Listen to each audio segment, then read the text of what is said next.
มันเอานี่ไม่สายไฟ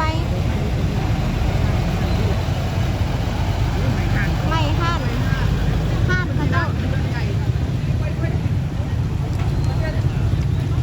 ไปไหนพี่น้องอยู่รักเป็ดรถดับเพลิงใกล้ๆกระด้านบ้านโอ้ยต้นข้าววัดเงานะ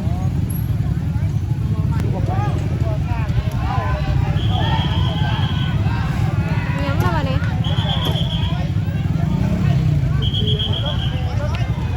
ถอยมันมีสายไฟรถจับอีกเลยไหมรถจับซื้อมาน่ะ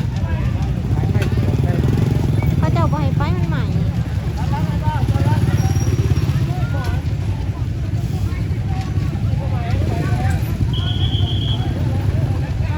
น้องไปใหม่มันล้าง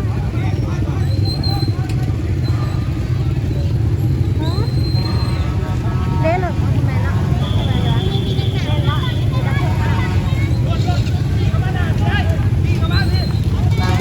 เลี้ยวเข้าไปนี่ดิทัวเลี้ยว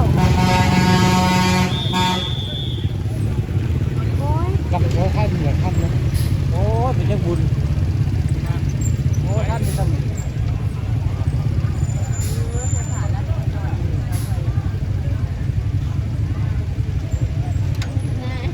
รถจับเพลิง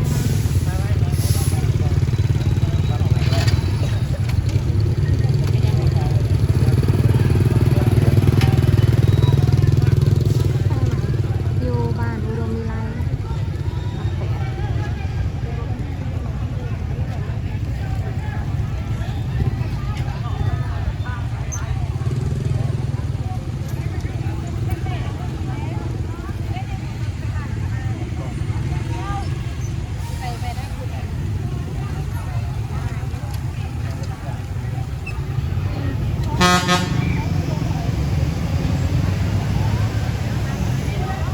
ไปบ่ได้แล้วค่ะ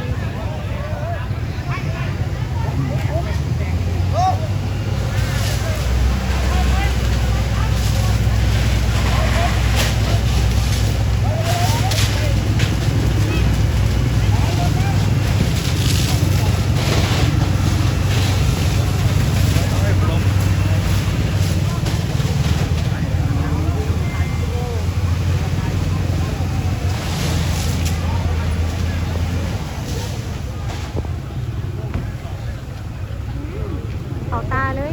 ยังบุญแล้วรถดับเพลิงอยู่ไหนเล่นขาอยู่ไหนคนหลับคนหลับ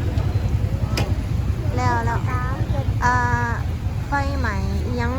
กับบ่ฮู้กันว่ามันเกิดจากหยังเนาะอยู่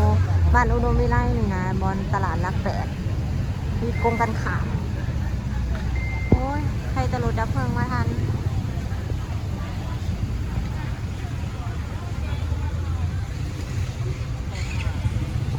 เสียบตาแสบบ่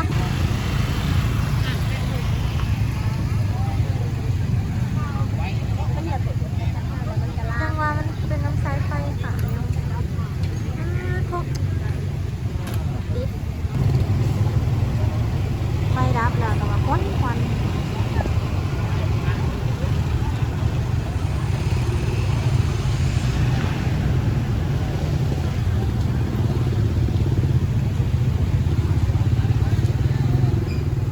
เป็นตายานค่ะพี่น้องเอ้ย